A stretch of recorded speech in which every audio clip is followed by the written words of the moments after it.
Hello out there. Hello, everybody. Edward here, aka Prog Hat. I'm back with another video. These records that I'm going to show, plus this one record I was going to show at the beginning of this video that I want to talk a little bit about that I've been listening to today quite a bit, which is Monday, July the 5th, 2021. So the purpose of this record is to show some other records that I picked up and some that I traded, and I don't remember which ones I traded for, but these are earlier purchases that I did in the month of June. First, I want to talk about this record. Today, I watched a video by a gentleman named Tim, University of Vinyl. And he talked about the gentleman Wally, and I don't remember his last name, but he's a guy that mastered a lot of albums for Capitol, and the ones that the Beatle ones that he did that are like the purple and orange, which are later pressings. Those are some really good sounding pressing records, and there's some other folks that would agree with me. But if you see his name in the Wax, Wally, then it's a Wally pressing. Now, I think what he said also, sometimes it's spelled Wally, but I don't remember. But I did enjoy his video. I'll leave a link to his channel so you can check out his videos. But he talked about this one record right here. And I went to go look because I have it. And it's a Wally pressing. It's the self-titled album by Eddie Money. And I'm sure we all know the two big radio hits that were on the radio, Baby Hold On and 2 Tickets to Paradise. Good rock radio songs, but this is a Wally pressing. And I picked it up, of course you can tell, next to nothing from Half Price Books. It's I won't say it's I would say that it's very good condition, the copy that I own. I don't have no problems with it. And listening to it, I listened to it about 3 or 4 times. It's a good sounding record. Another thing that I want to say about it too is, you hear people say that whenever they get a new stereo equipment or they upgraded their turntable, whatever, some part unit to their stereo, what are the records you like to play to test? Those records that people pick that say, when I get a new stereo, I always play, I'm going to give an example, Dark Side of the Moon or Steely Dan Asia, to test it. This record right here is the one I use. Because here recently, well, sometime in June, I did pick up a new integrated amp. I still have my turntable, which is still good. I'm going to keep it for about another year or so. Then I got me a couple of Bookshelf Infinity speakers that sound, in my opinion, very, very good. So I played this record. Wanted to test it.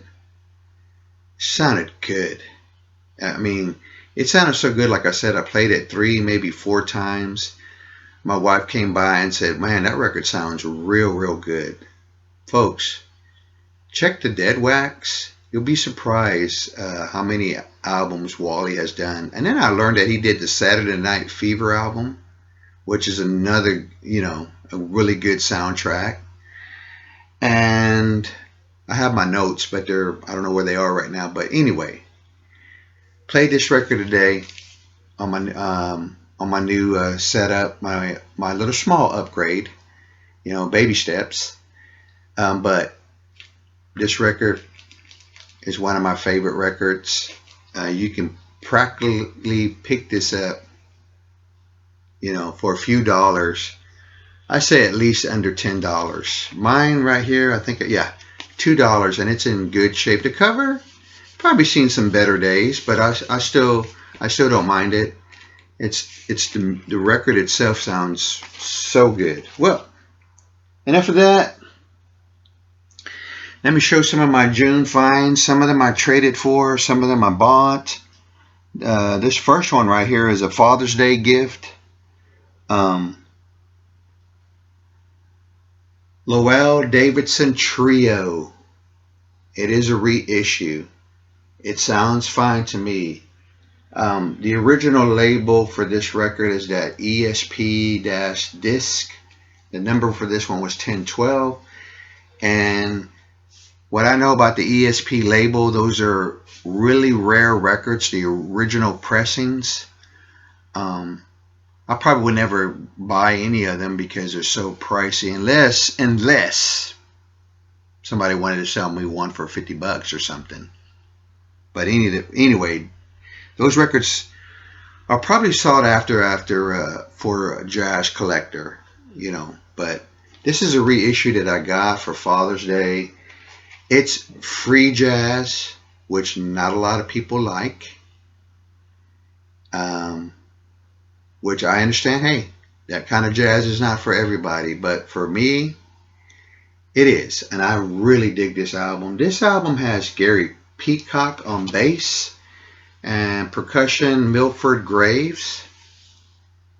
A little bit that I know about Lowell Davidson is that he is an American pianist, but he also can play drums and some other woodwind instruments. This is such a beautiful album. One thing that I like about it is the percussion. It sounds like quiet thunder passing by or in the background. It complements the piano playing of Lowell Davidson. If this is your kind of style of jazz, I would say that you don't have to have it, but you know, I recommend it. But there it is. Now my next one is I finally got a good price on the 3 LP set album that I've always wanted from Tom Petty. Yes, it's the Wildflowers and All the Rest. This one's a 3 LP set, and there's 2 other versions, higher up ones where there's more LPs, but honestly, for me, 3 LPs is enough. I don't think I can listen to, I think one of them is 13 LPs. I don't think I'll listen to all of that, honestly. But if you can do it and get it, and you want that version, go for it. But I went for the 3 LP set. One of my favorite records of Tom Petty. I like every song on this album. It opens up Try Gatefold, but I'm afraid that one of the records might fall out. But there you go, folks. The next one is the lacquer on this one was cut by Chris Bellman, and I can't wait to play this one. It's the album that I got into the band My Morning Jacket, was this one. A friend recommended this album. He says, you ever seen that album with the bear on the cover? That's My Morning Jacket. Edward, that's my recommendation to you to start. So it still moves. It is one of my favorite albums by them. I do like their earlier albums, but for me, it's this one and onward. Now, I'm not saying the other ones, the early ones, are bad, but I really do like this record. It's Gatefold. Let me just show one of the LPs because it's just really nice color. I forget how they explained it on the sticker, but it's kind of brownish smoke, but just real nice. And I'm thinking that, you know, they did some of their other albums like Evil Urges, which I plan to get that one, and Z, I think that's what it's called. But yeah, really enjoy the band My Morning Jacket. That's how I got into them. That was my gateway to them, was that record, recommended by a friend that used to work in a record store that no longer exists around here. The next one is Devo, Freedom of Choice. This is the one, yep, with the hit Whip It. New Wave. Such a good record. Also, it's that white vinyl look, which is nice. So I'm looking forward to listening to. I haven't played this, so I'm sure it's going to bring back a lot of memories. They did a couple of their other albums, the same way. Just sure there are probably some other kind of color variants, but. And I got a couple of more to show, and then I'll come to the end of this video. This is a beautiful album. And Vanguard. It's Not Everybody's Thing, like I said. This is Alice Coltrane, Lord of Lords. Just so beautiful. Charlie Hayden on bass. String orchestra with this album. Nice, quiet pressing. Gatefold. But yeah.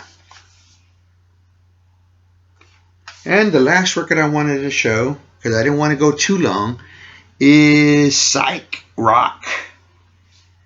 I love this record. And I heard them playing it in my record store the day I was getting my new stereo set up. This is Spaceman 3, The Perfect Prescription. I played this on my stream the other day and had a lot of fun. A lot of folks showed up. Telling me how much they liked this band, recommended some other records by them to me that I will pick those up when I can. So, folks, that's my another vinyl update of some records that I traded for, picked up in the month of June. Again, thank you, everybody, and everyone who subscribes. Thank you for the comments and for the interaction. Have a nice and blessed day. Take care, everybody.